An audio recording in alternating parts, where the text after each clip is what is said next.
Muy buenas tardes a todos y bienvenidos a este su podcast favorito titulado Desde los Territorios, donde semanalmente, como ustedes están acostumbrados, cubrimos la historia de unos antiguos territorios de la lucha libre, uno de los años más famosos en la isla de Puerto Rico y una biografía de uno de los luchadores de la era de los territorios. Este es el servidor El Cayman, como siempre, dándole la bienvenida. Esta semana estaremos mirando nuestra serie, continuando nuestra serie de mirar a la WCW por año. En esta ocasión estaremos mirando el año 1996, el año que cambió la historia de la lucha libre para siempre. Pero antes de comenzar, queremos, como siempre, agradecer a las siguientes páginas por compartir y darle el share podcast, entre ellas la empresa número 1 de Florida, Pride of Wrestling, y el podcast Simplemente Robbie, Historias del Puro, Guerrilla Wrestling Puerto Rico, Forjados en el Deporte, Fiebre Wrestling, Pico Reviews, la página Fanáticos de la Lucha Libre Old School, La Vuelta, Trifulca Media, Pro Wrestling Puerto Rico Forum, Legacy Wrestling, como lo haría él y yo, Collection Spot de Rigo Ventura y también Pro Wrestling Hidden Gems. Muchas gracias a todos ellos por auspiciar y promover este podcast. Y para hablar del año 1996, un año que cambió definitivamente la historia de la lucha libre, tenemos de invitado al dueño y creador de Collection Spot, también parte del elenco y el grupo de Wrestling Attitude TV, el gran Rigo Ventura. ¿Cómo estamos, Rigo? Qué bueno tenerte. Saludos, Cayman. Es siempre un honor hablar contigo. Es siempre un honor escuchar esa gran voz que me pone contento. Pues me alegra que te ponga contento, porque a mucha gente no le pone contento. Sí. Y de hecho, mencionaste Wrestling Attitude TV, un saludo a los muchachos y La Mente Privilegiada, que es uno de tus fans número uno. Sí, hemos hablado Julio el Wiseman, no sé si te suena, yo creo que sí, porque has interactuado con él en redes sociales. Sí, él y yo hablamos a cada rato. Hace un par de días que no hablamos, pero el hombre es buena gente también, al igual que La Mente Privilegiada. Se le manda saludos y podemos. A alguna gente le gusta el chocolate, a alguna gente le gusta la vainilla, pero eso no significa que seamos diferentes, al contrario, ¿verdad? Es todo lo contrario. Simplemente, ¿verdad? Pues vemos la lucha libre quizás de manera diferente y no hay nada malo en eso. Yo pienso que Julio el Wiseman, cuando me escribe a mí, me hace preguntas de trivia y todo, porque él es bien, él lee mucho y él le gusta buscar mucho información. Sí.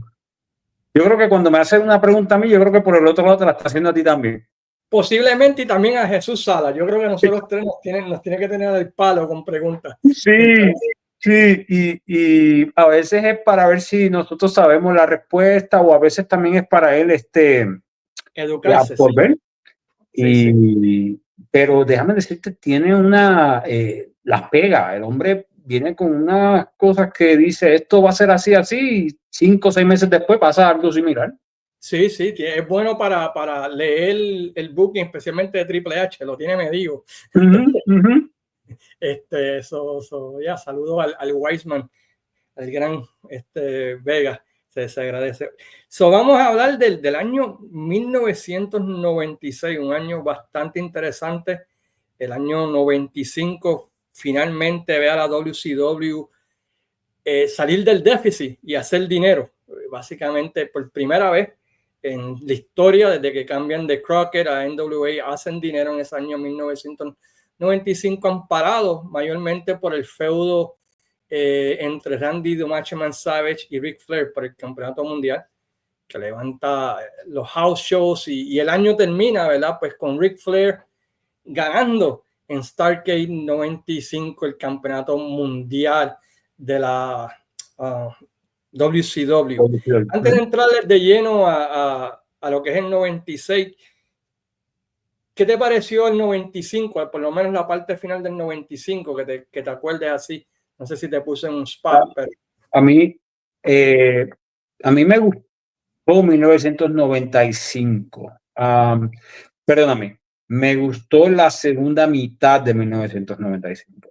Sí, con el debut de Nitro y todo lo demás que había ocurrido. Sí, porque principio del 95, que estaba la riña de Hogan y Vader en el Super Bowl 5, Harlem Heat apenas había capturado los campeonatos en pareja a finales del 94, Anderson había capturado el campeonato de la televisión y luego lo perdió contra Renegade y luego lo pierde contra DDP y luego DDP lo pierde contra Johnny B. Bad.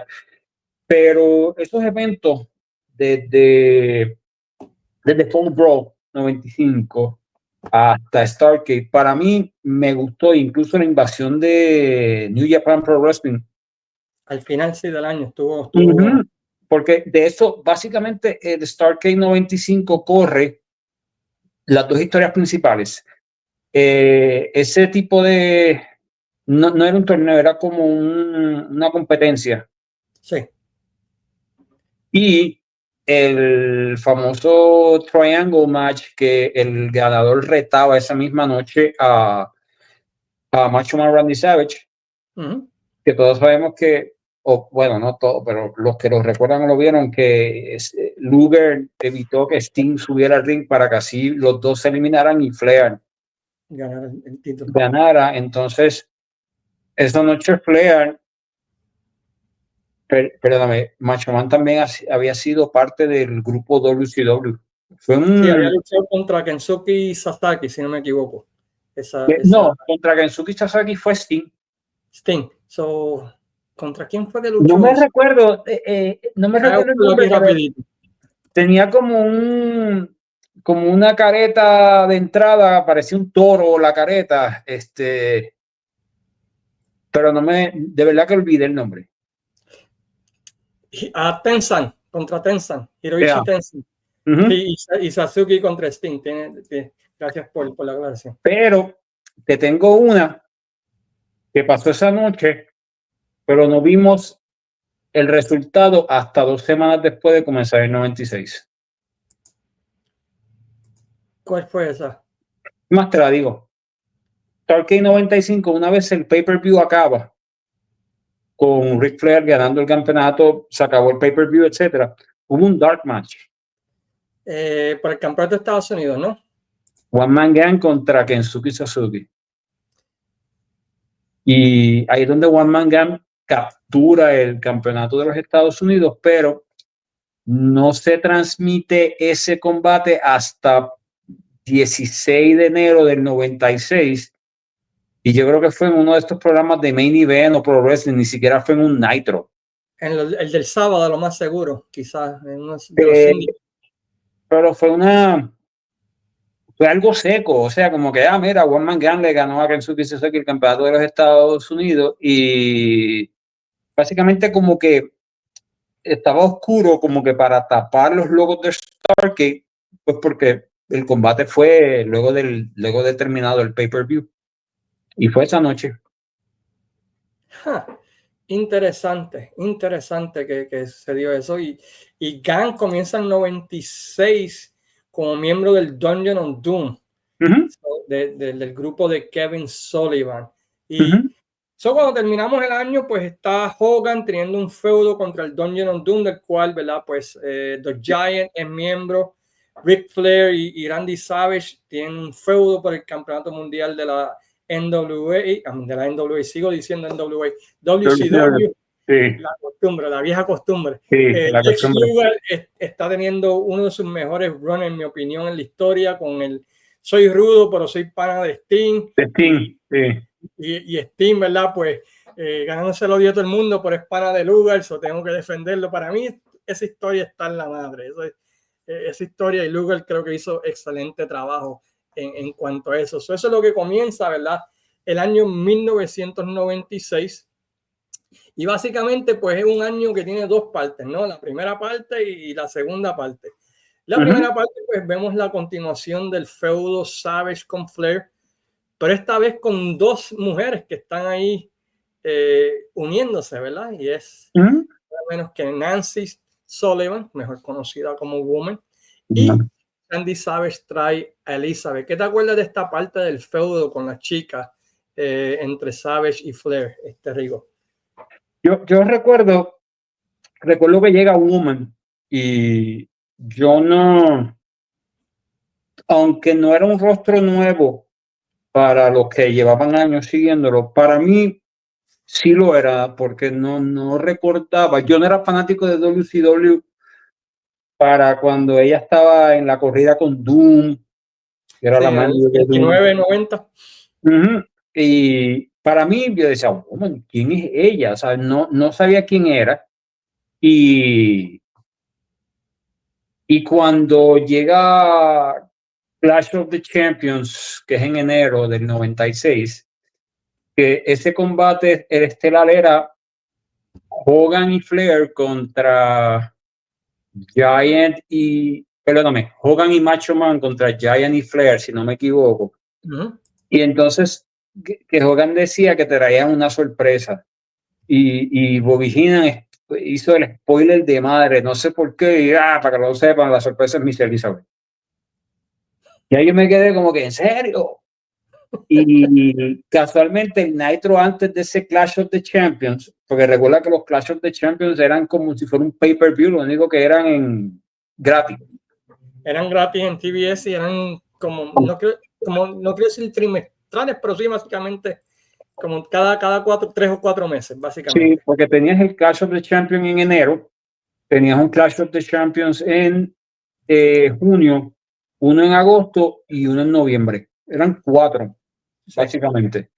Entonces era como si fuera un pay-per-view, pero era en TBS o TNT y con comerciales, obviamente.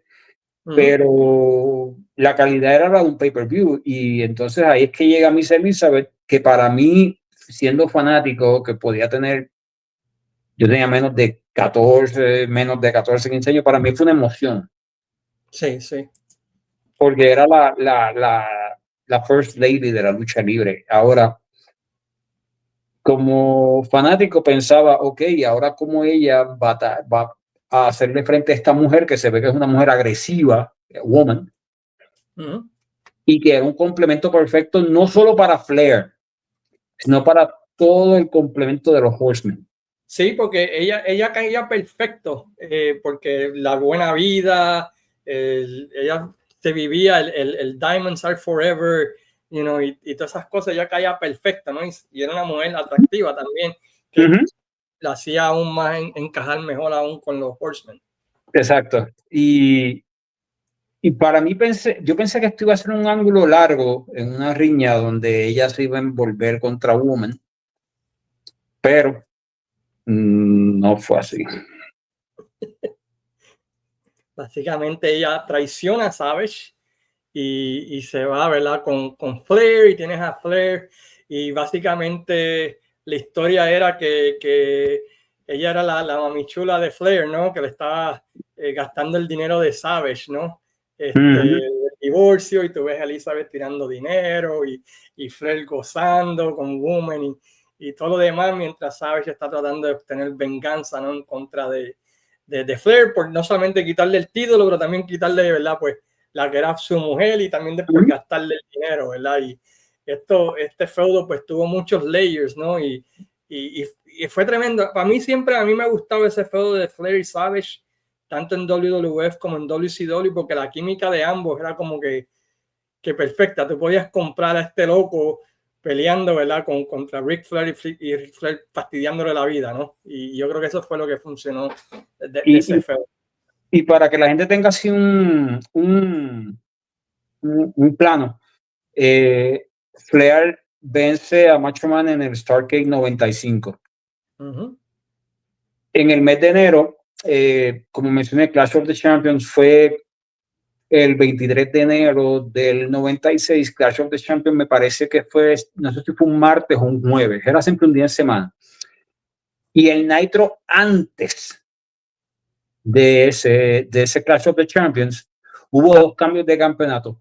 Savage recupera el campeonato mundial ante Flair en ese Nitro, y Sting y Luger capturan los campeonatos en pareja ante Harlem Heat.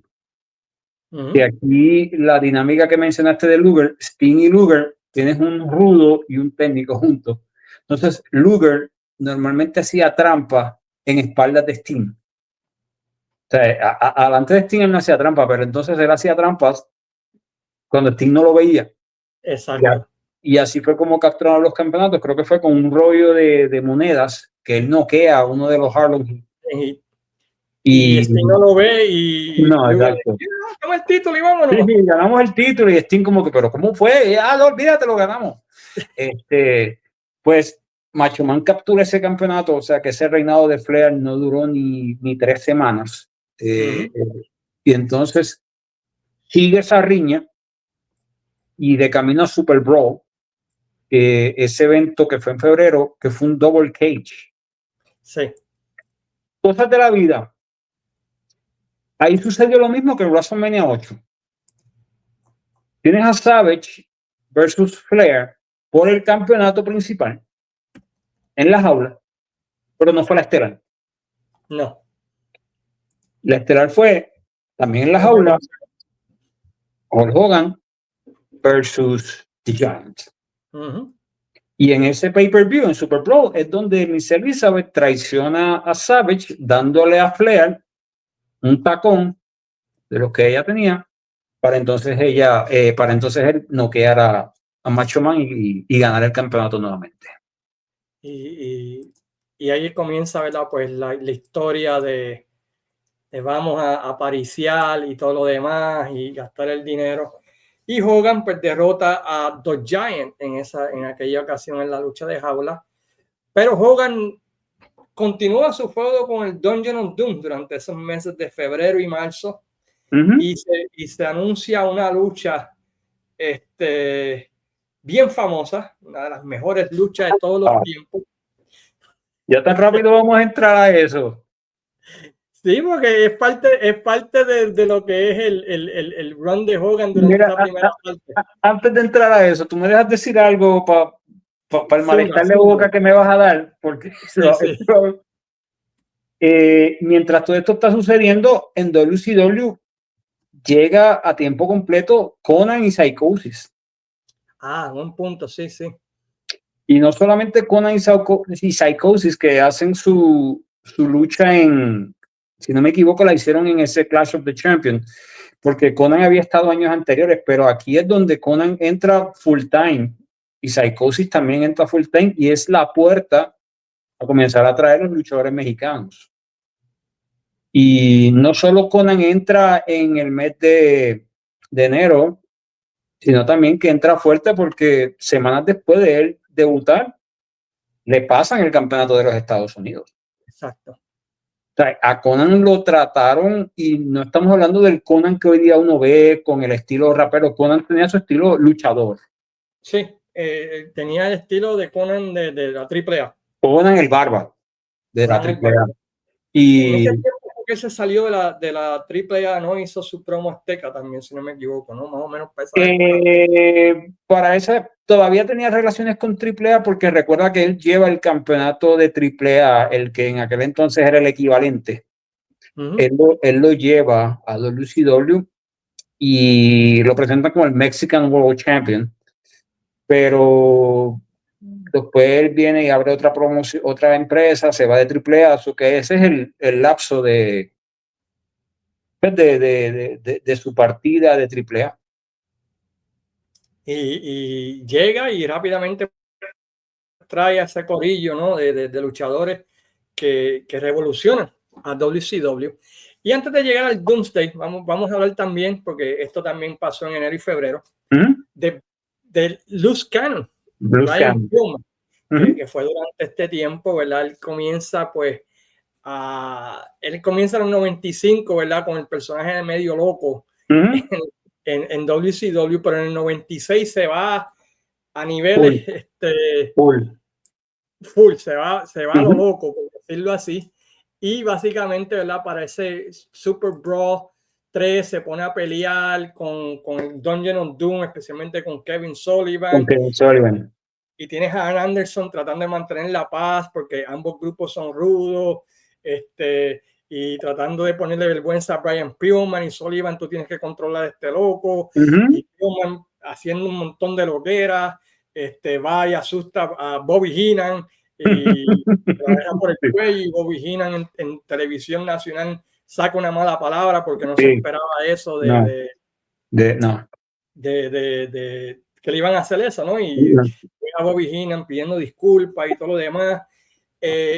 Durante todo este tiempo, pues Eric Bischoff sabía un poco lo que estaba pasando, ¿verdad? Y básicamente estaban trabajando los boys, ¿no? De que si realmente, ¿verdad? Pues Brian Pillman pues estaba loco, ¿no?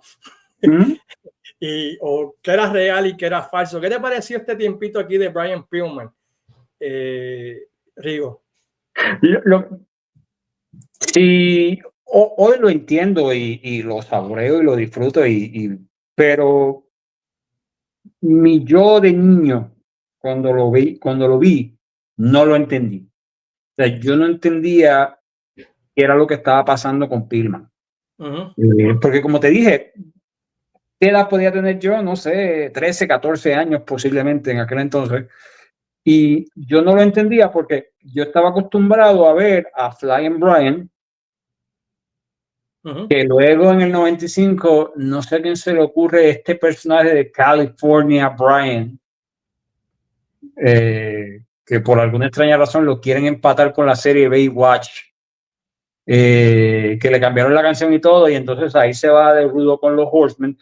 Para ujú. mí me pareció exquisito verlo de rudo, tenía que irse rudo, Sí, definitivo. pero no entendía el loose cannon, no lo entendí. Sí, y no, yo creo Eh, que nadie en el mundo de la lucha libre lo entendía. Eso hoy, hoy digo, eso es estar 3, 4 décadas por encima de los tiempos. sí, sí, sí. Este, lo que él hizo ¿sabes? Porque nadie, ni los mismos luchadores, todo el mundo estaba en camerino, todo el mundo, pero ¿qué le pasa a este loco? ¿Por qué no hacen nada? Y que si esto y lo otro. Y básicamente, pues una de las cosas más cool de ese principio del 96, porque tú quieres ver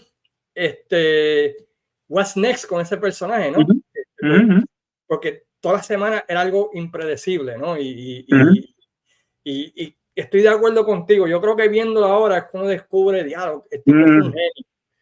El tipo fue un genio que estaba adelantado por mucho a lo que es la lucha libre. Pero eso finalmente lleva una lucha donde supuestamente se iba a enfrentar a Kevin Sullivan, Uh -huh. un leather strap match, ¿verdad? Y ahí es donde rompe la cuarta pared, que se dice. Sí, sí. I Rompen la respect you, cuarta Booker pared Man. por primera vez en la lucha libre, se rompe la cuarta pared. Y en la lucha, ¿qué es lo que sucede? Si te acuerdas, I respect you, Booker Man. Así, agarré el Arista, micrófono. I respect you, Booker Man. Yo sé que él terminó con Booker Man. exacto, Arista y Bookerman. Y se fue. Y se fue y dejó a todo el mundo como que ahí, y Kevin Sullivan como que parado, y los Yo no anunciadores, entendía. Yo tampoco nadie entendía entendía. nada. Y Ian Anderson tuvo que bajar, ¿verdad? Y terminar la lucha, ¿no? En contra de Kevin Sullivan. Sí. Y tras bastidores, pues tenías a Eric Bischoff gritándole y supuestamente lo despidió ahí, ¿verdad? Uh -huh. Sí. Por lo que había hecho en televisión, ¿verdad? Pero era un work, era un trabajo donde Era un Pillman doble trabajo. Bischoff, ah, Si te pones a ver, era un doble trabajo. sí, ¿Por qué? Porque es un trabajo, sí, en el que Eric Bischoff está atento, pero lo que Eric Bischoff no sabía es que también él lo estaba trabajando a... lo estaba cogiendo de bobo. Exacto. Eh, entonces, y a eso vamos, ¿no? Para seguir hablando de eso, pues lo despide supuestamente. Pillman le dice, mano, para vender este ángulo aún mejor, para vender esto mejor, bro. ¿Sabes lo que tú tienes que hacer? Y dicho, dime, papi, dime. Sácame del contrato, release me, hazme agente libre, y después yo vuelvo y todo el mundo se va a quedar Sí, como que, sí. Yo vuelvo y esto es derecho, así la gente va a pensar, pero nosotros estamos aquí cuadrados, esto está cuadrado, ¿sabes? Pero me tienes que dar el para que se llama real.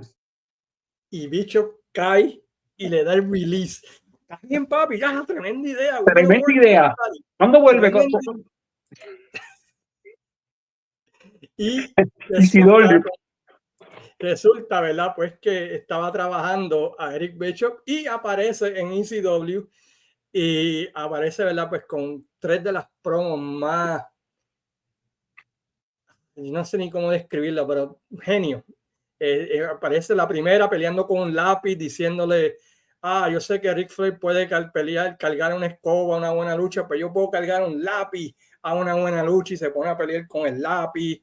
De repente aparece en el show de ECW y empieza a insultar a todos los fans de ECW y dice que son un chorro de marks y que como los Marks, y se va a quitar el pantalón y va a orinar en el ring de todos los Marks. Una cosa, y todo el mundo como que, what the... Y todavía Eric Bischoff pensando, no, el tipo está Sí, no, trabajando. este vuelve. Tacho, mira qué bien le está quedando. Está quedando, estamos engañando a todo el mundo. Y supuestamente, ¿verdad? Después va a aparecer otra vez en CW y Shane Douglas lo corre. Todo esto supuestamente, ¿verdad? Bajo un work. Y lo que no sabía es que durante ese tiempo, pues ya estaba negociando con Vince hace rato para brincar a la WWF. Tristemente eso no sucede por buen tiempo debido a que, ¿verdad? Pues en una de esas noches guiando tiene un accidente de carro que básicamente le destruye todo el pie. Tuvieron que ponerle un montón de metal y tornillos para mantener el pie junto porque si no podía. Pero todavía parecía que es un work. Y de hecho, él de por sí ya tenía ese pie lastimado. ¿Sabes? Sí. Que si no me equivoco, ese pie había sido una de las causas del final de su carrera como futbolista. Pero no lo tenía tan grave a el nivel como vino este accidente, que fue algo que yo no sé, él era un accidente para que él no volviera a contarlo. En el libro de él, que es un buen libro, si no lo han leído, altamente recomendado, mencionan que cuando fueron allí pensaban que estaba muerto. O sea, de que ese macho sobrevivió, nadie sabe, porque la manera en que lo encontraron salió disparado del carro y lo encontraron en un charco y estaba con agua por todos lados y no, una cosa. Pero el tipo se tiró el greatest job ever, convenciendo al mundo, ¿no? ¿Cómo es que hizo la película esa Usual Suspect? El mayor truco del diablo es hacer que la gente piense que no existe o algo así. Exacto, sí. Pues básicamente Spielman hizo con el mundo de la lucha libre y pues básicamente, ¿verdad? Pues ahí sale de WCW para no regresar, supuestamente, ¿verdad? En un ángulo, ¿verdad? Y luego más tarde pues, firma con la WWF y regresa y se prueba, ¿verdad? Pues que el Loose Cannon pues era simplemente él querer salir del contrato de WCW. ¿Qué agarrada de zángano le dio a Eric Bischoff? Sí, no, o sea, eso fue a todo el mundo de WCW, tú sabes. Entonces, y de repente que lo vean en televisión en WWF, como que, what el sinvergüenza recordó que cuando fue a WWE, que en la firma, creo que el contrato lo firmaron en las oficinas allá en Connecticut. Creo que allí fue la conferencia de prensa. Y él te empezaba una promo que tú decías, diache, porque era como para llorar, tú sabes. Y ya cuando tú simpatizabas con él, que tú decías, diache, mira, ahí se volteaba y empezaba a insultar y y uno decía, pero es que este tipo me sube y me baja. y ahí fue el famoso ángulo, ¿verdad? De la pistola, que por poco le cuesta, el programa Raw a la WWF. El tipo, mano, qué pena que falleció, porque el tipo yo creo que podía hacer tanto en esa Attitude Era. Porque esto fue antes de la Attitude Era, ya le estaba adelantado a todo eso, haciendo cosas que eran de lo que luego se conoció, ¿verdad? Como el Attitude Era. Básicamente, ¿verdad? Pues terminamos con Pillman en la WCW luego de esa lucha, que como menciona, ¿verdad, Rico? Todo el mundo se quedó como que what the hell. Y se comienzan los planes para lo que es la cartelera que había creado Eric Bischoff para contrarrestar a la ECW. Era la cartelera llamada Uncensored, donde supuestamente pasaban cosas que no estaban bajo la ley, por decirlo así. Una noche donde todo valía. Todo los combates era sin descalificación. El logo de ese pay-per-view era Everything You Wanted to See, todo lo que quieres ver, más las cosas que no has pensado todavía. Ese era el logo de ese evento. ¿Y qué forma de mencionarlo con esa lucha estelar? Créeme, jamás pensarías ver una cosa así. Y en esa lucha, porque tú sabes, porque es que Hogan en ese tiempo hacen una lucha que se llama el Doomsday. Pobre, yo voy a matar a Rico. El Doomsday Cage Match. Era una caja, una jaula que tenía diferentes compartimientos, tenía diferentes cosas. Ay, Dios. Y Hulk Hogan y Randy Macho Man Savage, no solamente, pues, originalmente, ¿sabes que Brian Pillman iba a regresar para esta lucha? Ajá. Era el plan original. Pero Brian Pillman dijo, no, está bien, no, todavía no, vamos a seguir trabajándolo. No lo culpo. No lo culpo. Y básicamente era una lucha enjaulado entre Hulk Hogan y Randy Savage, enfrentándose a Ric Flair, Arn Anderson, Men, The Barbarian, Lex Luger, Kevin Sullivan, Sea Gangster y The Ultimate Solution. 8 contra 2 en esa lucha. Cabe señalar, para el que no lo ha visto, no es, sí, era una lucha enjaulada, pero no es lo normal que estamos acostumbrados a ver. Una jaula, ok, la jaula en el ring. Esto es una jaula de stages, o sea, de pisos. O sea, tienes en el primer piso, de ahí tienes que sobrevivir para llegar al segundo y así sucesivamente. O sea, en cada piso había luchadores. Era como la película esta de Bruce Lee, no sé si te acuerdas, que hay una película de Bruce Lee que él va subiendo la escalera y en cada piso va peleando con alguien hasta llegar al final, que creo que era Chuck Norris. Y yo creo que ese tipo de jaula y ese estilo también lo usaron en la película esta que produció WCW con David Arquette en el 2000. Sí, pero aquella fue un poquito más como Tower of Doom, no sé si te acuerdas, que también lo usaron en el 88, que era una jaula grande, una jaula mediana y una jaula chiquita. Pero no era así el Doomsday. Tengo que ver la foto, pero creo que es un poquito diferente. Espérate, déjame ver, espérate. Porque yo te soy sincero, esa noche, después de ver la lucha de Sting y Booker T en pareja contra los Road Warriors, yo apagué el televisor y me fui. Era parecido, pero era un poquito más grande. Estoy buscando aquí una foto. Era una aberración. Sí. No era algo. Sí, era una aberración que Hogan ganara.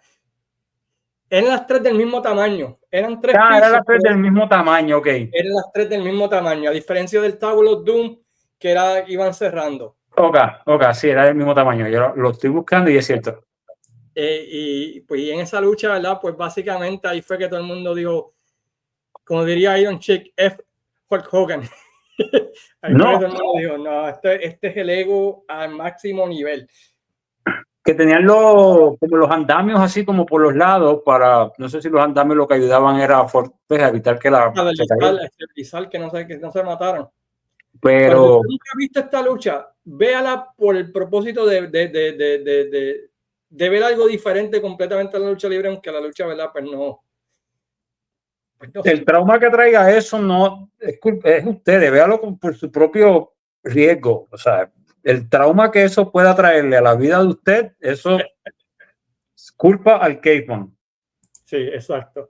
Y básicamente, pues, y duró 25 minutos. O sea, que no fue una lucha que duró como 5 o 7 minutos y se acabó y todo el mundo feliz. No, 25 minutos de esto. Nunca la he visto completa. ¿Nunca la has visto completa? Completa, nunca la he visto, me rehuso.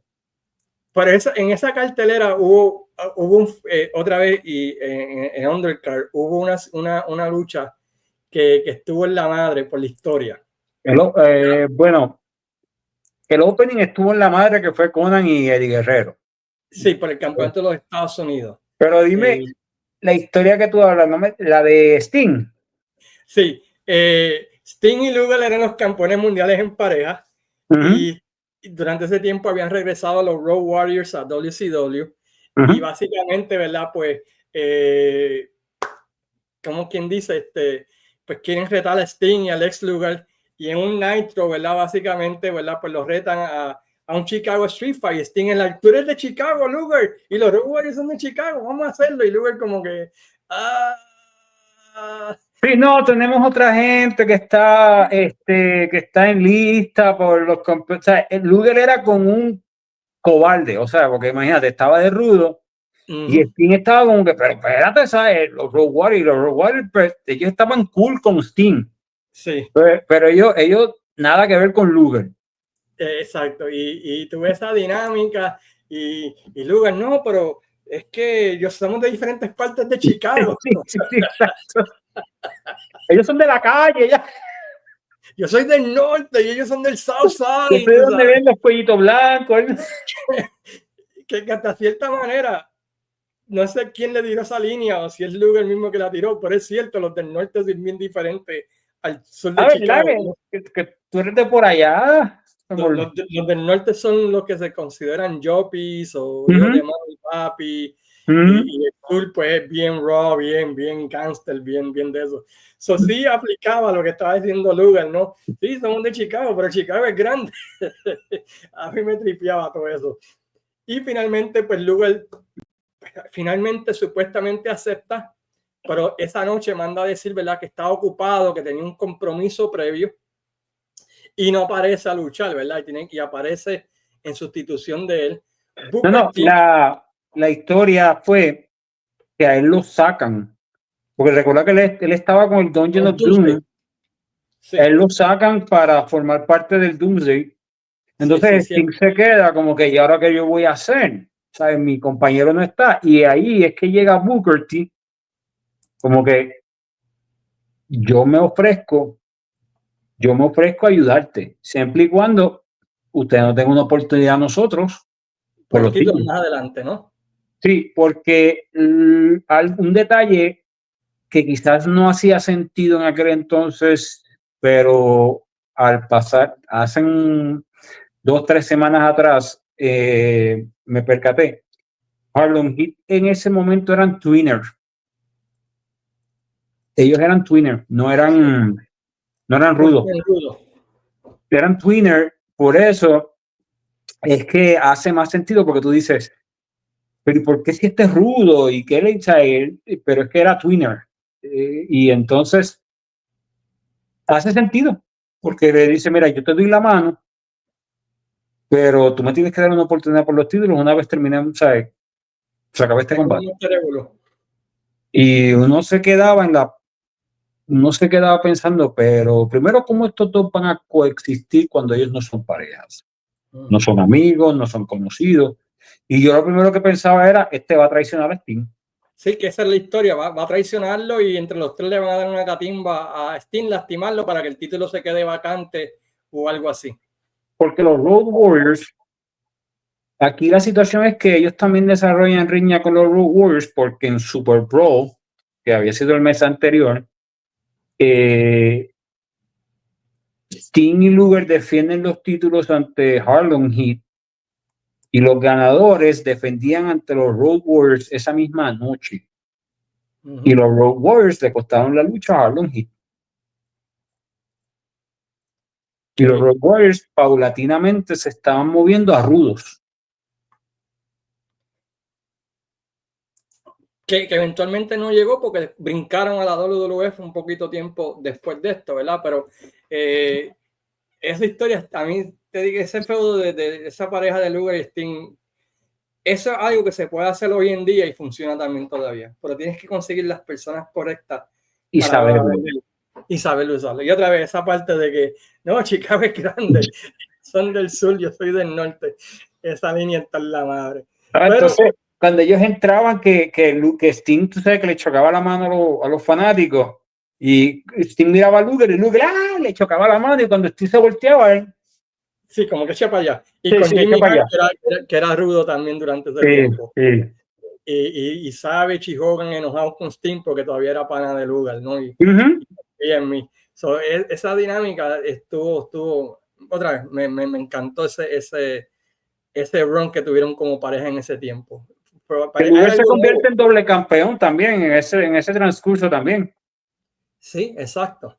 ¿Tú sabes qué otro título ganó Luger, aparte de los de pareja, verdad? En ese año 96. Sí, él ganó otro título porque él era campeón en pareja y gana otro título también, doble campeón, a que no sabes cuál era el otro título. El favorito tuyo. ¡Ah!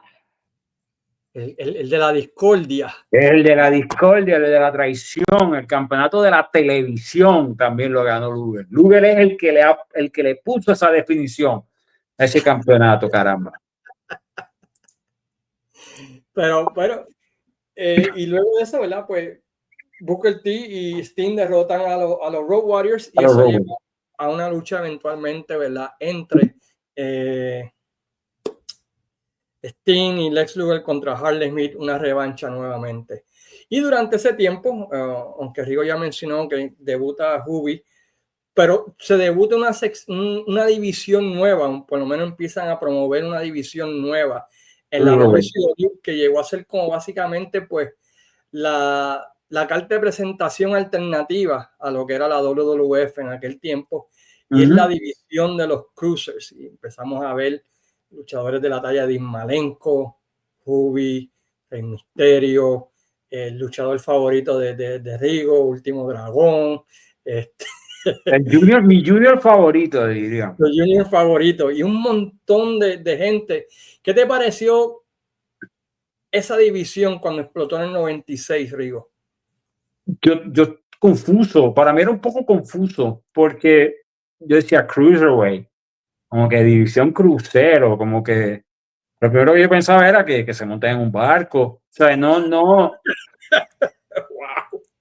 pero fue confuso porque recuerda que ellos hacen un torneo para coronar el primer Cruiserweight Champion.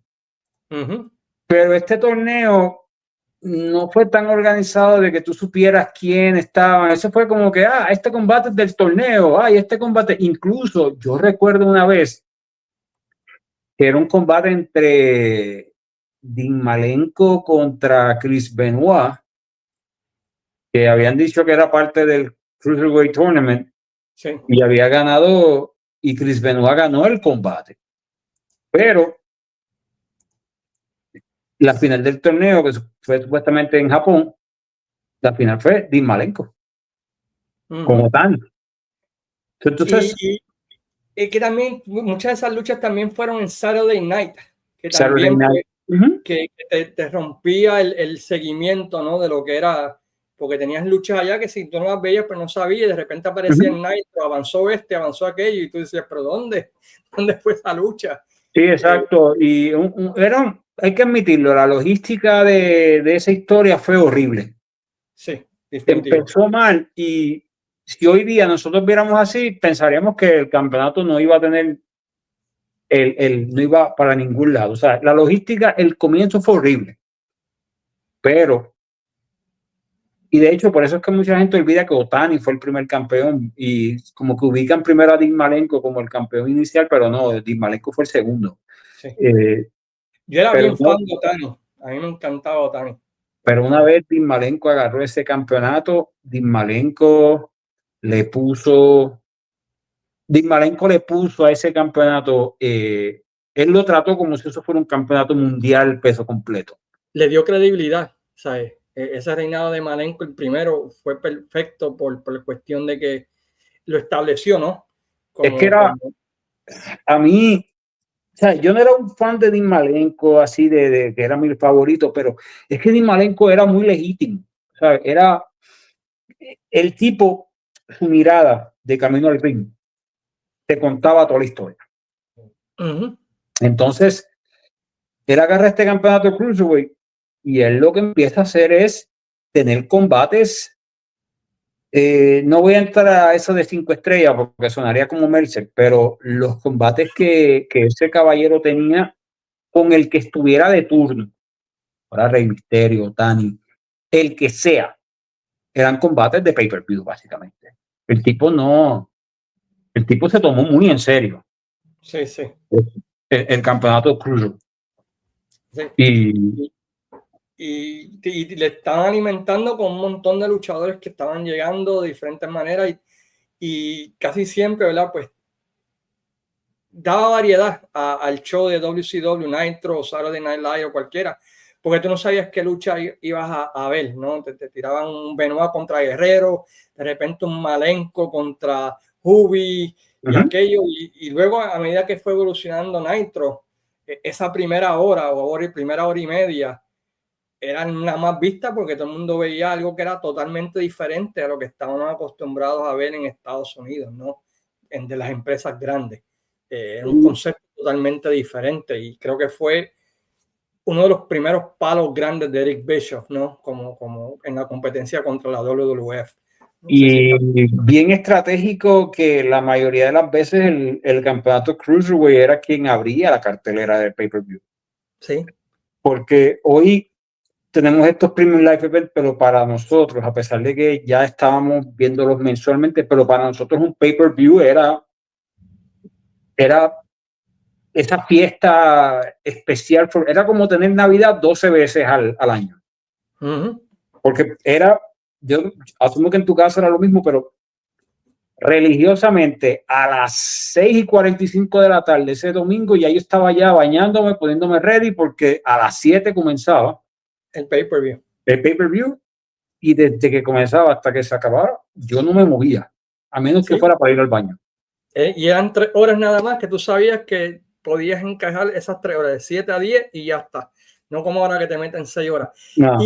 Y algo que cambió WCW fue que antes usualmente las primeras luchas pues no eran tan importantes. Ellos cambiaron el modelo que ahora la gente dice, si no eres el main event, sé la primera lucha. Ellos cambiaron ese modelo, ¿verdad? Porque en la primera lucha, como tú mencionas, casi siempre había una lucha que tú decías, wow, y calentabas a todo el mundo. Anteriormente a esto, pues básicamente ponían cualquier lucha y no era importante. Pero ahora, debido a lo que hizo WCW en este 96, la primera lucha cobró igual de importancia que el main event. Y la popularidad del Cruiserweight, la popularidad de la división, si no me equivoco, yo creo que fue para el mes de mayo del 96 que como tal se corona el primer campeón. Y vamos a decir que es cuando agarra la división, cuando nace, o sea, en efecto. Pero ya para septiembre, o sea, te estoy hablando mayo, ya en septiembre, el campeonato Cruiserweight tenía un prestigio y solamente. Y en septiembre el campeón era Rey Mysterio Jr., que era fue el tercer campeón. Y ya el campeonato estaba sólido. Sí. El campeonato, la división estaba sólida. Sólida. O sea, era bien difícil conseguir un weak link en esa división. Y yo fui uno de los que cada vez que sabía que venía un combate de la división Cruiserweight, yo no me paraba porque recuerdo que en Great American Bash, cuando Rey Mysterio reta a Dean Malenko, mira cómo era. ¿Tú recuerdas que antes cuando en el Control Center te mencionaban la cartelera y te estaba la foto de fulano versus sutano? Sí, sí. Y yo recuerdo que en ese caso, en vez de colocar la foto de Malenko y Rey Mysterio, como no había, era en palabras, por las letras. Dean Malenko versus Rey Mysterio. Y decía, ¿quién es Rey Mysterio? Físicamente. Y se me había olvidado que era el chamaquito de aquel de When Worlds Collide.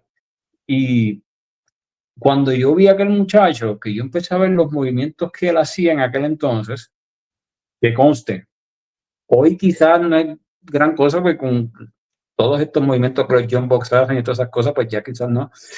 Pero para nosotros ver un moonsault en 1996 era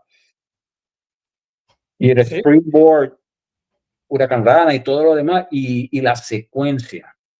Sí. Y que no solamente eran las movidas, pero también habían, en el contexto de cómo las usaban, hacía sentido, ¿no? Esta diferencia quizás de hoy en día. Y esa división Cruiser, pues, estableció una alternativa en producto de WCW durante aquella época y durante la corrida, básicamente, ¿verdad? Pues de WCW. Era algo que los hacía diferentes. WWF lo intentó, pero nunca tuvo el mismo éxito y el mismo resultado. Y de hecho, el campeonato Cruiserweight llegó a opacar tanto al campeonato de la televisión como al campeonato de los Estados Unidos. Sí, de acuerdo. No, nunca lo había pensado así, pero sí, estoy completamente de acuerdo. Se convirtió básicamente luego del campeonato mundial. Se convirtió de los Singles Championship, se convirtió en el siguiente en la parte de la popularidad Y a la par también con los de pareja, porque los de pareja agarraron más popularidad cuando los Outsiders. Pero llegó un punto que el Cruiserweight Championship opacaba los otros dos campeonatos individuales secundarios. Exacto. Y eso fue la importancia, ¿verdad?, de la división Cruiser durante ese 96. Antes de llegar al revolú de los Outsiders, pasó una cosita en Nitro. Hubo una lucha entre Ric Flair y The Giant Okay. por el campeonato mundial de WCW, porque todo esto setea lo que sucede. Y en esa lucha, ¿verdad?, pues Arn Anderson entra, le mete a Giant con una silla. Kevin Sullivan entra, agarra la silla. The Giant piensa, ¿verdad?, que es Kevin Sullivan, y se desliga del Dungeon of Doom completamente, abandonando eso. Y luego, en la revancha, pues derrota a Ric Flair para convertirse en el nuevo campeón mundial de la WCW. Y eso fue abril 29. Y básicamente, ¿verdad?, pues tienen, ¿verdad?, pues a Flair todavía... ahí empieza otro feudo peleando, ¿verdad?, pues con futbolistas y qué sé yo qué, y The Giant como la nueva cara de la empresa. Pero en mayo sucede algo, ¿verdad?, pues que cambia por completo el mundo de la lucha libre. En un Nitro, ¿qué sucede, Rigo? Era un combate entre Mike Enos y Steve Doll, si no me equivoco, y de repente viene bajando un rostro familiar. Scott Hall, quien la noche anterior había estado en Madison Square Garden como Razor Ramón. Y detalle que aprendí hace poco, ni Mike Enos ni Steve Doll, que estaban en el combate, ninguno de ellos sabía eso. Le tomó por sorpresa a todo el mundo, incluyendo a los que estaban luchando. Sí, porque para ese tiempo Kevin Sullivan y Eric Bischoff tenían la manía de tratar de trabajar los boys, ¿no? Lo hicieron con Pillman, lo hicieron aquí con los Outsiders, y más adelante vamos a hablar de otra persona con quien lo hizo, que le costó a Sullivan algo, ¿verdad? Pero sí, no sabían lo que estaba ocurriendo. ¿Y qué sucedió con Scott Hall? Pues llega Scott Hall, entra, y esa famosa promo de You know who I am, pero tú no sabes qué yo hago aquí. Entonces, nosotros no teníamos esto del internet, de saber lo que era chamba o no.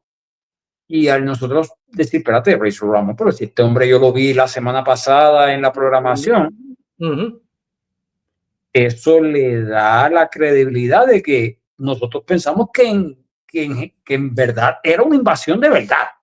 Sí, porque no mencionaron nombre, no.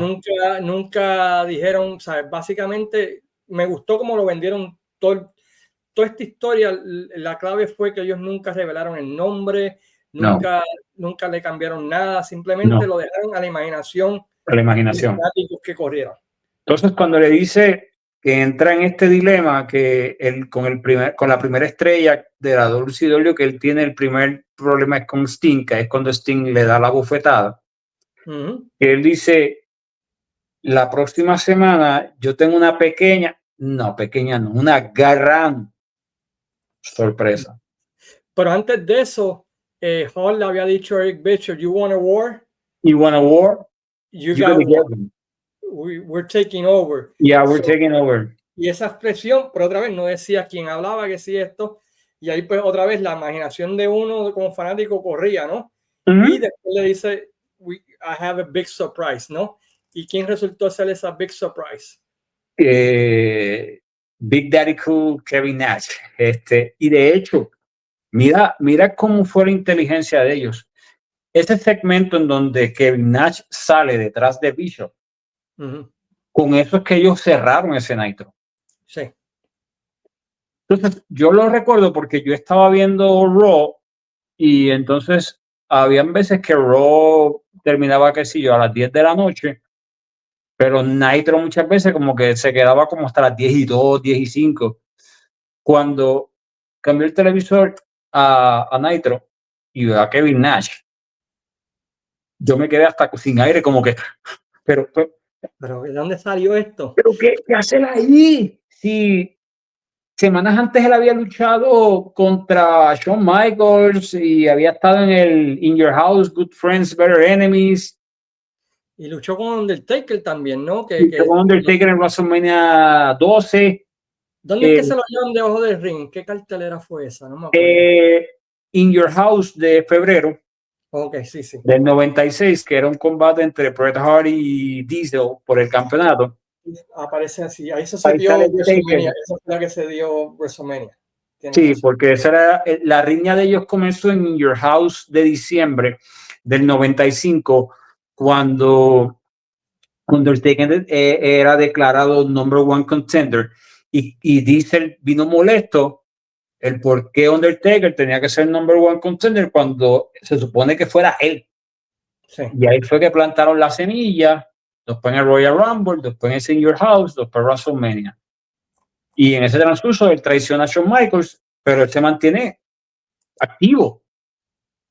Entonces, al tú verlo en WCW, ¿qué es esto? O sea, ¿qué está pasando aquí? Y no sabíamos que ese era el comienzo de uno de los cambios más grandes que yo entiendo que al día de hoy. Más grande de la historia para mí. Al día de hoy, nada. Sí. Ningún grupo. Sí, nada. Y a mí lo que me gusta es que desde el principio Hulk siempre decía, tráeme a sus 3 mejores para luchar contra ellos. Sting los retó una lucha, Hulk los rechazó. Yo creo que ustedes cojan 3 para pelear con mis 3. Te daba a entender que iba a haber un tercer miembro desde el primer día. Pero antes de llegar al Great American Bash, porque ahí sucede algo con esto de los Outsiders, hay que explicar otra historia que estaba corriendo, que también era para trabajar los boys, pero que le salió la tostada, porque tiene que ver con Great American Bash también. No me digas. Y es que en la vida real, Kevin Sullivan estaba casado con Woman.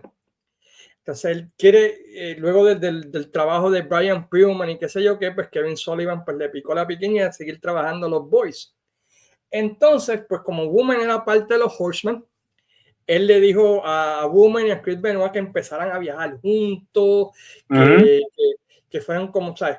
A hacer todo lo demás, como que si estuviesen enamorados, para ir trabajar en ángulo con Kevin Sullivan. Y básicamente, ¿verdad? Pues como que le estaba tumbando a la mujer y qué sé yo qué más. Yo no entiendo, ¿sabes? Hasta el día de hoy yo no entiendo eso. Y resulta, ¿verdad? Pues que, pues sí, Chris Benoit se tumbó a la mujer, ¿no? Está ella sola, él solo en el cuarto de hotel, pues, y se quedó. Y esto, ¿verdad? Pues una rivalidad que explota, ¿verdad? Y en tras bastidores y en público, ¿verdad? Porque la gente, pues, Chris Benoit empezó a salir con Woman y en televisión y en todo lo demás, como que había algo, y eso nos da Kevin Sullivan, y estaba esa línea de cuán real es, cuán falso es, y estaba esa línea, y eso llevó una lucha en Great American Bash, donde, ¿verdad? Pues las caídas contaban donde fueran todo el estadio, ¿verdad? Y eso nos lleva a la Great American Bash, que tiene 2 eventos, 2 momentos especiales. Uno, ¿verdad? Es esa lucha entre Kevin Sullivan y Chris Benoit, que para mí es una de las mejores luchas. Se dieron duro. Se dieron duro, se metieron al baño. Ahí está la famosa. Se dieron. There's the lady in the men's room. Sí. There's the lady.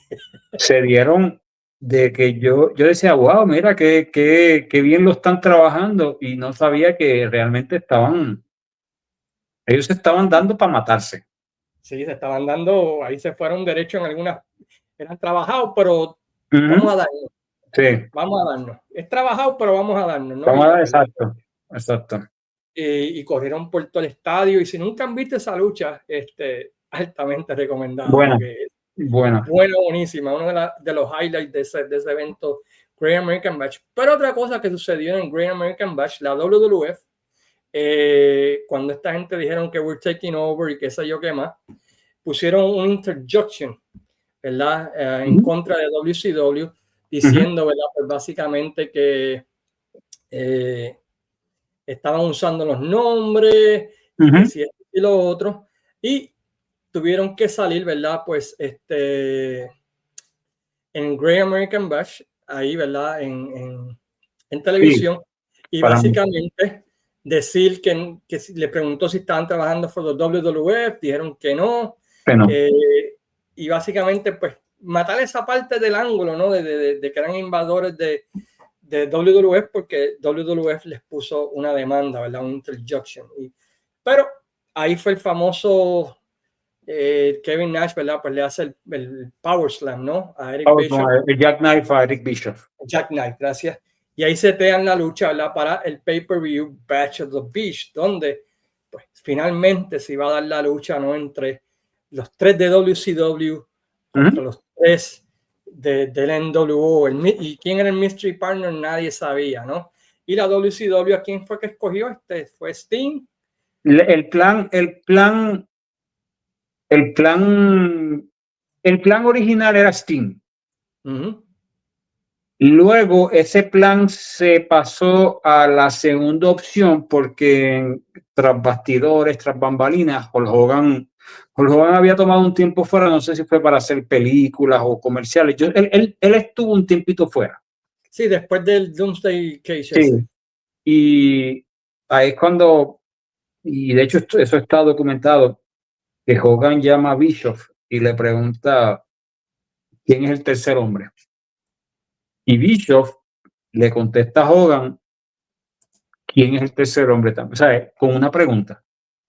Y ahí Hogan le dice, yo voy a ser el tercer hombre. Y Bischoff, porque él anteriormente había tratado de convencer a Hogan para virarlo y Hogan básicamente lo había botado de la casa. Y durante ese tiempo hubo muchas conversaciones entre ellos, ¿no? Hasta que finalmente Hogan dijo, ok. Hogan dijo, yo voy a ser el tercer hombre. Pero recuerda que Hulk Hogan tenía control creativo.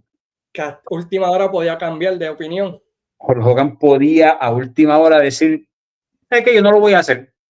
Y ya, y no lo hacía. Y en un tiempo hubo negociaciones también con Bret Hart, que durante aquel tiempo, ¿verdad? Pues estaban también agente libre, ¿verdad? Y creo que en una ocasión dijeron que hasta Kim Mabel iba a ser el tercero. Eso fue tu pana Meltzer.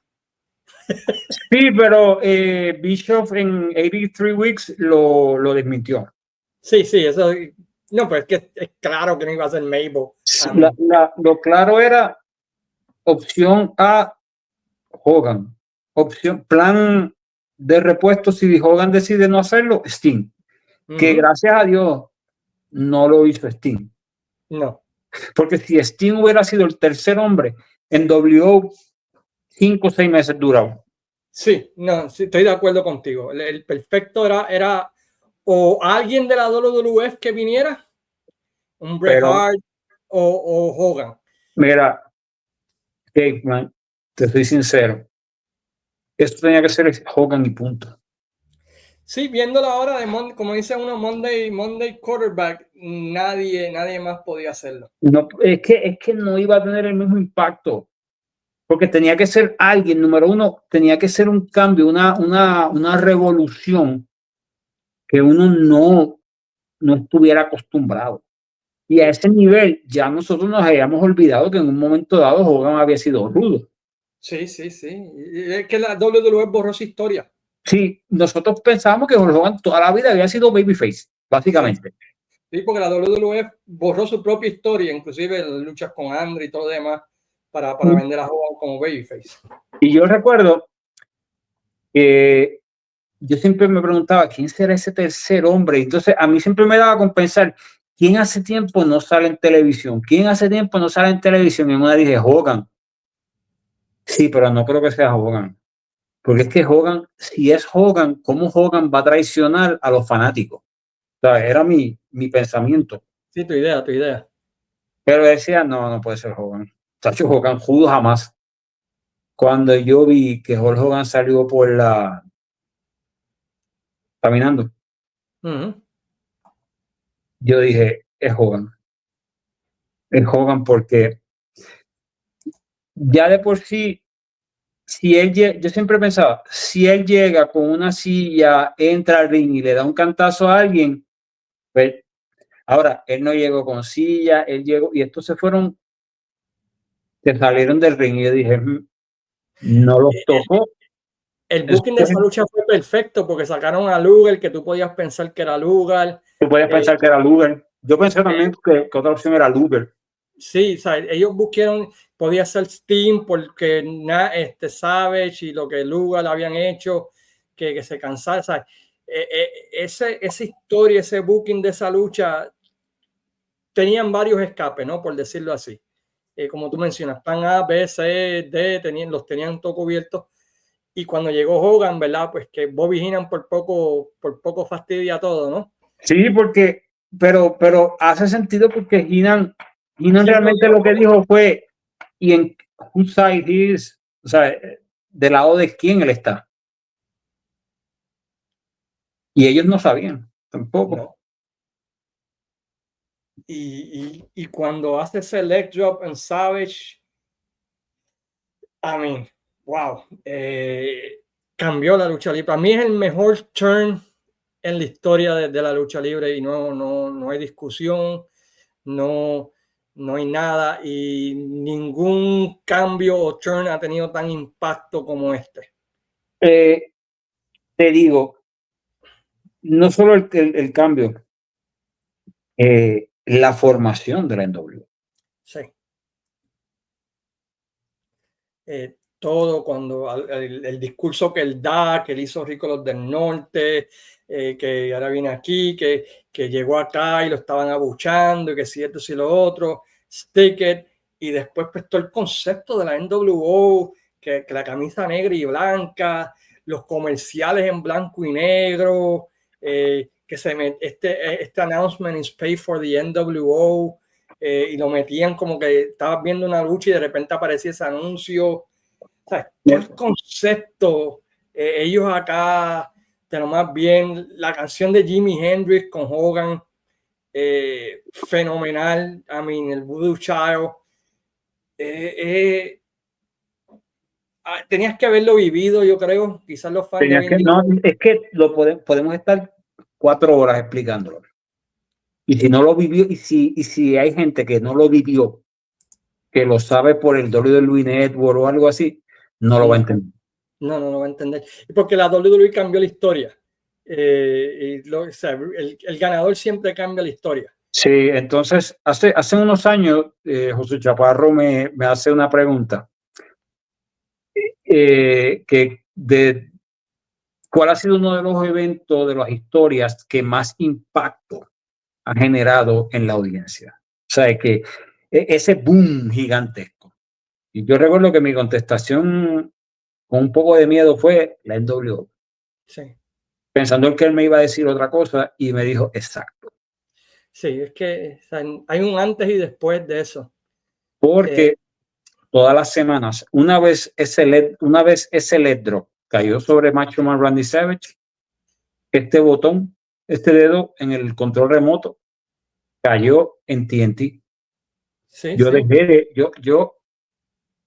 ya yo no tenía nada más que estar buscando viendo a WWF. Sí, porque era un show en vivo, el otro era grabado. Podía ser en vivo WWF y a mí no me interesaba. La única razón por la cual yo volví a ver WWF fue cuando Bret Hart retornó. Sí, en noviembre del 96. Noviembre del 96 contra Steve Austin. Ese periodo de noviembre del 96, noviembre del 97, la WWF para mí creativamente fue increíble. Y si no quieren creer, búsquese SummerSlam 96 y analice qué porquería de cartelera fue esa. SummerSlam. Sí. Que después de WrestleMania, SummerSlam es el gran evento. Vaya a saber ese SummerSlam del 96 para que vea la cartelera flojísima. Y era porque el power lo estaba cargando de luchadores. Sí, ¿no? Y otra vez, la NWO llegando y todas las semanas atacando a todo el mundo, el famoso video donde agarran a Rey y lo tiran como un dardo, la famosa promo de Arn Anderson donde mandaste a uno de los míos para el hospital, yo voy a mandar uno de los tuyos para el hospital, que fue tremenda promo, ese caos que había todas las semanas en el show, por lo menos ese run inicial hasta el diciembre del 96, ya después como que se volvió un poquito repetitivo, pero por lo menos esos primeros 6 meses que tú no sabías que era cierto, que era falso, que era Jerry Springer, que no era Jerry Springer, que era... tú no sabías quién iba a llegar, quién iba a traicionar. No lo sabías. No lo sabías y los que traicionaban, tú realmente te dolía. Sí. Porque el primero en traición, después de Hogan, el siguiente en traicionar fue Giant. Sí, Hogan le gana el campeonato en Hog Wild y luego de eso, ¿verdad? Pues un Nitro, si no me equivoco, baja Giant y todo el mundo piensa va a cobrar venganza con el NWO. Boom. Y not really, se vira y se une ahí el famoso cigarro, ¿no? Que ahí aparece Giant con él. Debilitaste a WCW porque te llevaste al ex campeón. Entonces ahí, y porque mira que Flair hizo pocas vergüenzas en el 96. Pues mira que Flair de verdad le jorobó la vida a Macho Man. Sí, le gastó los chavos, le hizo todo. Ahí nosotros como fanáticos nos volteamos como que a esperar que Flair sea el que pueda echarle de frente a Hogan, porque Luger y Sting estaban echándole frente a Kevin Nash y Scott Hall. Y ahí es que comienza, ¿verdad? Pues la unión esa de la WCW, de que Les Luger y Sting ponen sus diferencias a un lado para pedirle a Ric Flair y a Anderson que hagan pareja en Wargame contra la NWO. Y tú ves a la NWO que no, y peleando, y Luger diciéndole que no, y Sting diciéndole que no, hasta que finalmente, ¿verdad? Pues, ¿cómo es el enemigo de esa cosa? El enemigo de mi enemigo es mi amigo. Sí. Exacto. Y eso llegó al Wargames. Pero la historia del Wargames era ¿quién va a traicionar? Porque la semana antes el problema fue que sale y gracias a Dios yo no vi ese Nitro, yo no vi el final. Ese Nitro me lo contó. El de la limusina. Ese final me lo contó un amigo mío. Okay. Porque yo no vi el final. Cuando él me dice que Sting traicionó a Luger y se unió al NWO, yo me quedé tan desilusionado que yo estuve todo el día desilusionado en la escuela. Estaba en la escuela intermedia. Dentro de mí yo sé que es chamba. Sí, pero dolía porque el Sting era la cara de WCW. Pero era esa chamba de que, chamba, pero es que no me hace sentido. Ellos eran así de malos, tú sabes. Y yo estuve una semana entera triste, porque Sting era mi héroe en WCW. Sí, te me lo has contado antes. Y yo con esa tristeza. Entonces, antes en Cable TV, para promover los eventos, te ponían como un clip así como de media hora de sucesos para ir calentando y uno se motivara para comprar el pay-per-view. Sí. Cuando yo veo porque yo después dije, ¿y si fue alguien que se vistió como Sting? Pero cuando ahí escucho la voz, que tú sabes que usaron una grabación de Sting. Sí. No, y entonces no era televisión digital, por lo tanto, no era fácil distinguirlo. Sí. Muchacho, yo estaba que cuando fue Wargames, que antes de comenzar el combate, que Sting llega y dice que, pues, que no era él y qué sé yo. Sí, que confronta a los otros tres y dice, it's not me, y Luger no le cree, ni Ric Flair ni Anderson, y pues esa desconfianza, y llegan a la lucha, ¿no? Y están peleando ahí, y de repente toca la música de Sting, y aparece Sting, y eso también me encantó la historia ahí, ¿no? Que él llega, barra a todo el mundo, limpia casa, mira a Lex Luger. Parecía. Sí. Parecía. Y tumba a todo el mundo y dice, ¿Is that good enough for you, Lex? Sí, pero cuando llega Jeff Farmer, que es el que hizo del falso Sting, se parecía. Sí, se parecían. Y básicamente, ¿verdad? Pues ataca todo, incluyendo el fake Sting, y abandona WCW, ¿verdad? Por decirlo así. Y la NWO derrota, ¿verdad? El grupo de WCW para establecerse como el poder de la compañía. Y es la última vez que vemos a Sting en un ring por un tiempo, ¿no? ¿Y dónde está Sting? No fue esa. Fue la noche siguiente en Nitro. ¿Te recuerdas la noche siguiente que él está de rojo? O sea, él estaba todavía con lo último del Surfer Sting. Sí, me acuerdo ahora. Sí, me acuerdo ahora, sí, que él corta la famosa promo donde They Can Stick It. Sí, de que ahora yo soy, ¿cómo se dice? Cuando un equipo free agent. Entonces, la promo, él la está haciendo de espalda a la hardcam. O sea, él no está mirando a la hardcam, a la cámara principal. Él está dándole la espalda, hablando con el público. Y los comentaristas dicen, quizás eso es un mensaje que él nos está dando, que según nosotros le dimos la espalda a él, él nos va a dar la espalda ahora a nosotros.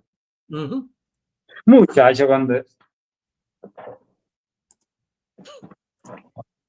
Yo estaba yo... No, mi Sting. Por favor. No, perdónalos a ellos. Y ahí fue donde dice, you can stick it, y se va. You can stick it, y se va. Y todo el mundo, pues, ¿dónde cogió Sting? ¿Dónde está Sting? Todo lo demás, y todo el mundo buscando Sting, y no saben nada de Sting por un mes. De repente, en un Monday Night Nitro, la cámara hace el pan, ¿verdad? Y aparece un luchador vestido, ¿verdad? Como Brandon Lee en la cara blanca con solamente una línea negra. Doc Crow, básicamente, ¿no? Entonces, esta gente ahí diciéndole, es hora para ti volver al lado, o sea, después de moverte al lado oscuro. Sí. Que era lo que hacía la NWO, ¿no? Básicamente diciéndole, y los anunciadores se habrá unido porque está blanco y negro. Sí. Eso fue lo primero que pensaron. Tienen que ser NWO porque es blanco y negro, y esos eran los colores de la NWO, ¿no? Y desde ese momento Sting no habló, Sting solo aparecía en los Raptors allá arriba. ¿Qué se le dice? Raptors allá. La parte de arriba. Sí, en los Raptors, sí, allá arriba. Y básicamente, pues esa fue la historia por el próximo año y medio, ¿verdad? ¿Dónde está la lealtad de Sting? Y el finalizar el 96, ¿verdad? Pues básicamente, ¿verdad? Pues era eso, ¿en qué lado se encuentra Sting? Y fue un cliffhanger, ¿no? Que lo estiraron hasta el 97, que hablamos de eso. Pero mientras tanto, ¿verdad? Pues necesitaban a alguien que pudiera hacerle cara a la NWO, y traen a un viejo enemigo de Hulk Hogan, un luchador que nunca había sido derrotado, ¿verdad? Por Hulk Hogan en toda su carrera. Y estamos hablando de The Rowdy One, Roddy Piper, quien aparece en la escena a finales del 96 para revivir ese feudo con Hogan, ¿verdad? Que tuvieron en el 85. Y para mí, fíjate, ese rol de Piper a finales del 96 fue efectivo. Sí. Porque él fue como que el que iba a revelar quién era el verdadero mastermind de la NWO, quién era el poder detrás del grupo. Y también fue sorpresivo porque si recuerdas, Piper fue el presidente interino de la WWF a principios del 96. Y había tenido el feudo con Goldust, ¿no? En el 96 sí, también. Y él fue el que decretó el Iron Man match de 1 hora. So, Piper estaba... Nosotros todavía estamos pensando que Piper sigue en WWF, WWE hoy día. Y él llega una vez se acaba el combate estelar de Halloween Havoc de Macho Man contra Hogan, que yo sabía que Macho Man no tenía break porque Macho Man era el Chain de Glamour Boy de Puerto Rico en esa época. Sí. Macho Man agarraba pela de la NWO y de los Horsemen. Y entonces, bien mencionaste, una de las promos que le zumba Piper es porque yo soy el único hombre al que tú no has podido vencer.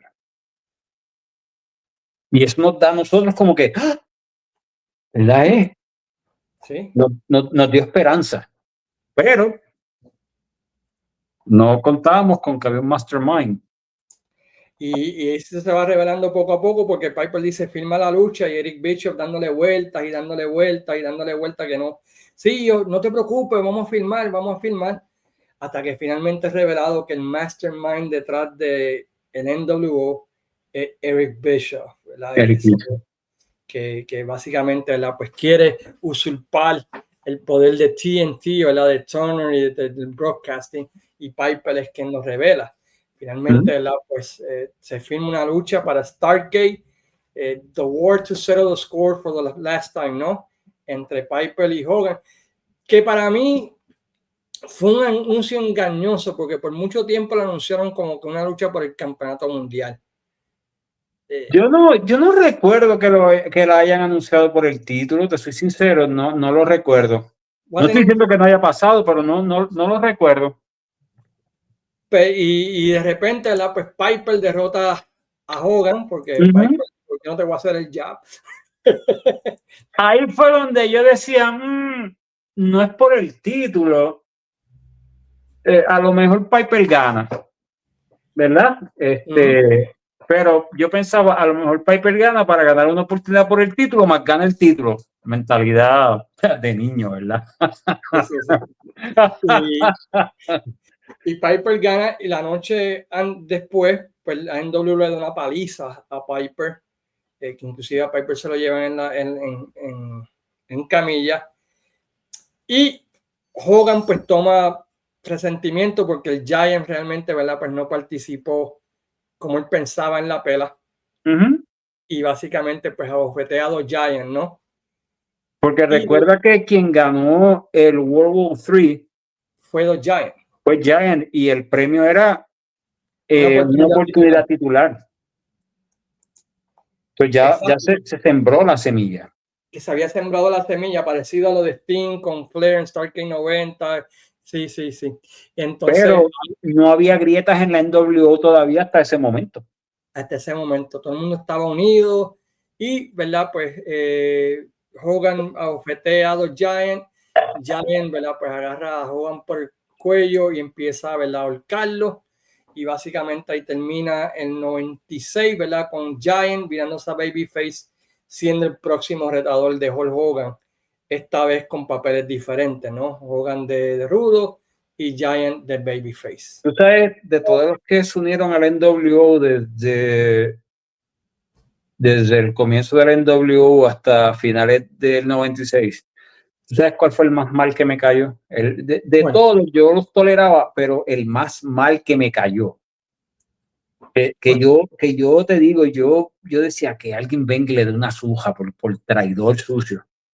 Bob Bagwell. Pero eso fue más en el 97, ¿no? No, eso fue en el 96. Ok. Él traiciona a Scotty Riggs en el 96. Estaba pensando con los Steiners, pero sí. No, porque y de ahí él se convierte en Bob. Y entonces ahí se establece la batalla de los American Males, porque tú tienes un pana que es fanático de los American Males, ¿verdad? Sí, Luis Gómez. Yo también era fan de los American Males.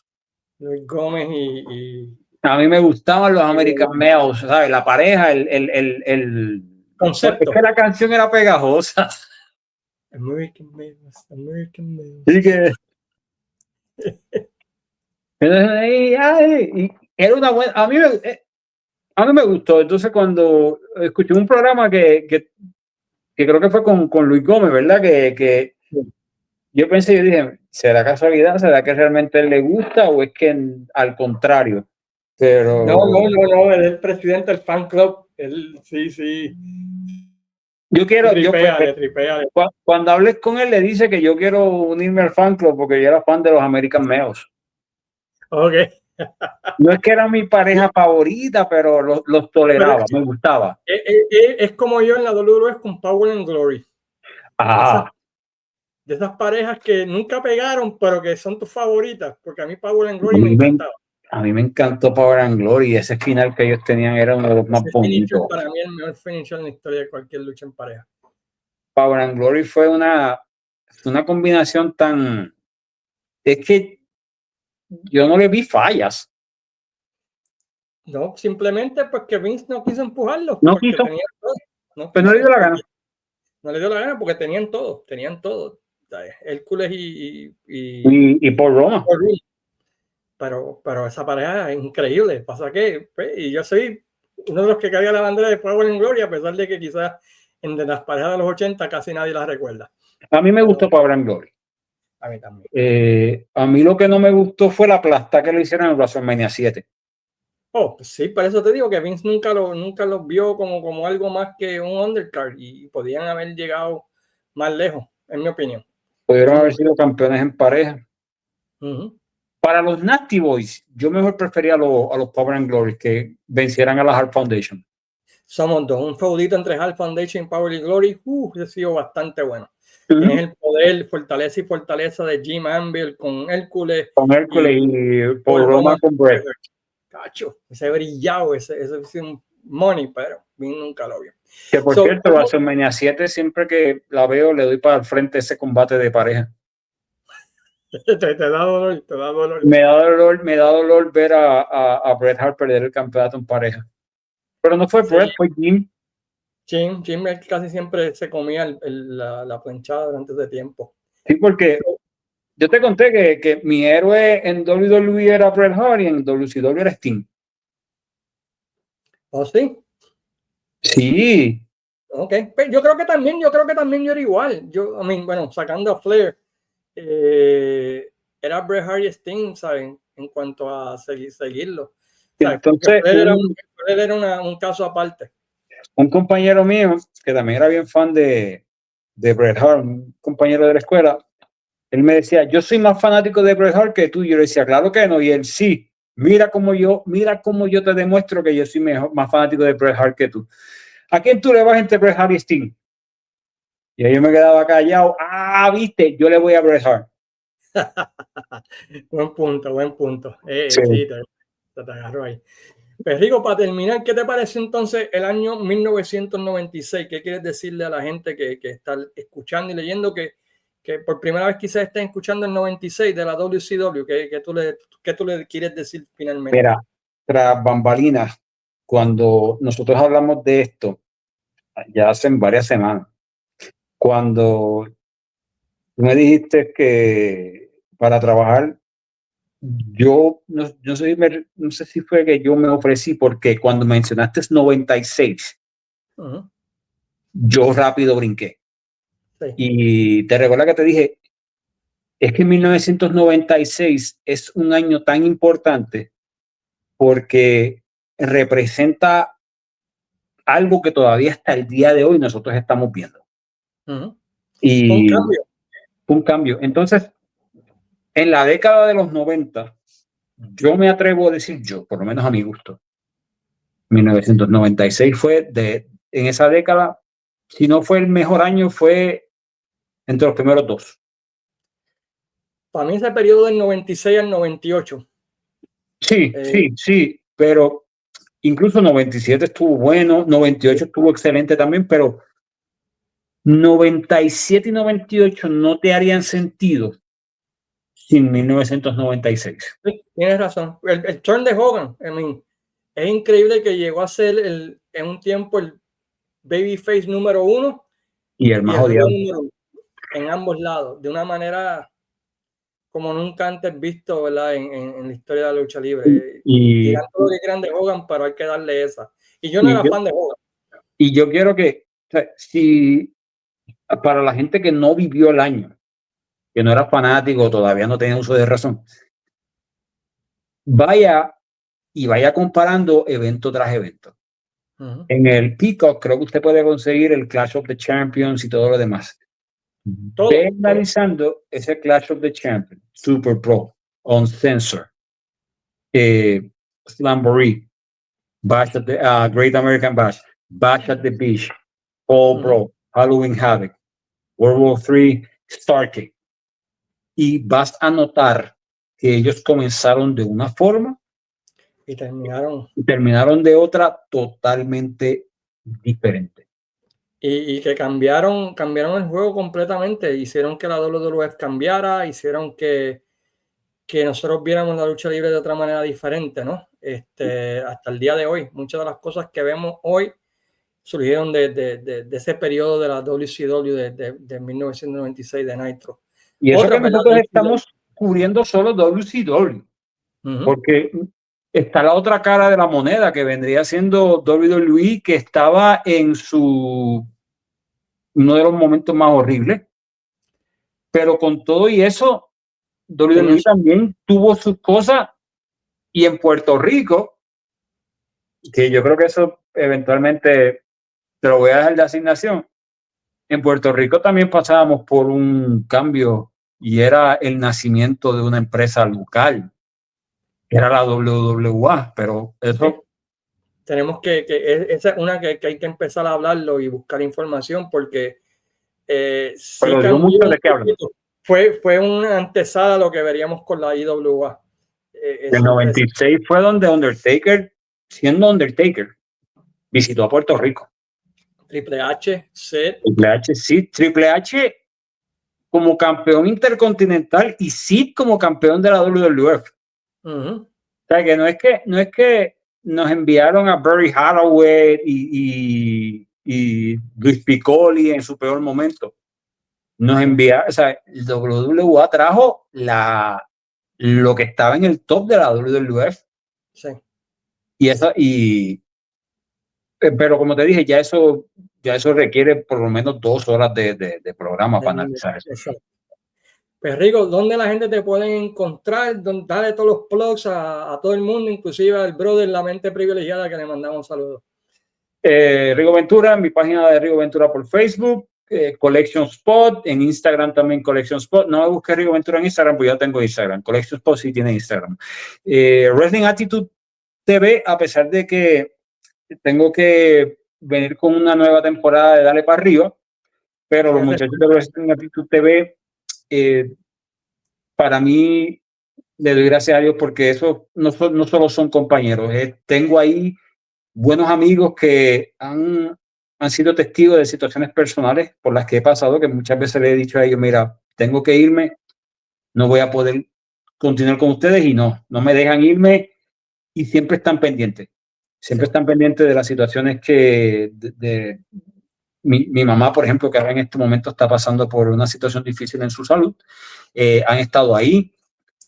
Hace unas semanas tuve una cirugía en mi rodilla que todavía yo apenas puedo caminar, estoy aquí sentado, y ellos estuvieron ahí pendientes del día de la cirugía, cotejando, corroborando cuando, pues, si ya había salido bien. O sea, Wrestling Attitude TV para el público, ¿verdad? Es una plataforma. Para mí, es una familia. Exacto. Yo que me pasa igual con los chicos de Wrestling Dome y con Luis Gómez. Es más, la lealtad se valora, ¿no? Sí. Uno tiene que ser leal con aquellos que son leales con uno y me alegra, ¿verdad? Pues que tenga ese crew que sea leal contigo, porque todos necesitamos ese grupito de personas que estén ahí. Joel, desde Joel, La Mente Privilegiada, Venganza Letal, Mente Privilegiada, fanático tuyo. Y el Siervo sabe a quién yo me refiero. Y los demás muchachos, Drago, etcétera. Y como te mencioné, Collection Spot. Y de vez en cuando también le hago una aparición por allí en el circuito a José Chaparro. Sí, yo creo que todos aparecemos ahí de vez en cuando. Y salúdame también a Wilfredo Picorelli. Tengo que hablar con él, fíjate, no he hablado con él en estos días, tengo que hablar con él. Y Don Chu. Y el gran Don Chu, Jesús Sala, con Historias del Puro, ¿verdad? Y todo lo que él hace, que es súper increíblemente, ¿verdad? Pues interesante. Pues a todos los demás que nos escuchan, primero que nada, gracias Rico otra vez por montarte en y tenemos que hacerlo cuando se ponga la serie de la WWF, también hablar de la WWF y otras cositas que tengo contigo en mente y quizás con los demás chicos de Wrestling Attitude también, porque a mí me gusta compartir con todos ellos. Tú me conoces y sabes cómo brego. Y tú me permites, quiero hacer un paréntesis. Sí. Para antes de terminar. Y voy a hacerle cuenta que tú no estás ahí. Okay. Y esto es para los que te siguen y para los que no te siguen. Miren, el mundo de la lucha libre es algo precioso y la parte de la historia es algo que a mí me apasiona. Pero si hay alguien que de verdad usted quiere preguntar, que es un historiador de verdad, que yo puedo decir que si hubiera una licencia o una certificación para ponerlo oficialmente, es ese caballero. Este caballero goza de mucho respeto en la comunidad de la lucha libre. Y cuando digo la comunidad, bocateros, como dice el Chaparro, personas que han trabajado y que siguen trabajando en el mundo de la lucha libre. Le tienen mucho respeto a este caballero porque este caballero ha revivido una chispa y es de estas personas que uno utiliza como si fuera el Wikipedia, ¿verdad? Así que respalden ese trabajo hermoso que este caballero está haciendo, porque yo soy uno de los number one fan del Caveman. Yo llevo años buscando la cueva. Me di la foto que pusiste en tu Facebook, está chévere. Y uno de tus panas, Venganza Letal, él y yo somos amigos en Facebook, así que... Venganza Letal es un caballero, es un caballerazo. Tengo que sentarme a hablar con él. Y salúdate ahí a tu gente, a tu pueblo de Calle también. Sí, a los toritos de Calle, aunque nací en Cagua y casi toda mi familia, ¿verdad? vive en Calle Perrigo. Gracias. Corazón, muchas gracias a ti por montarte aquí. Muchas gracias a todos aquellos que sacan de su tiempo para escuchar y que lo hacen semanalmente y que comparten este podcast alrededor del mundo. Y estén pendientes de lo que viene por ahí con Desde los Territorios. Que pasen muy buenas noches. Dios te bendiga. Amigos. Muchas gracias.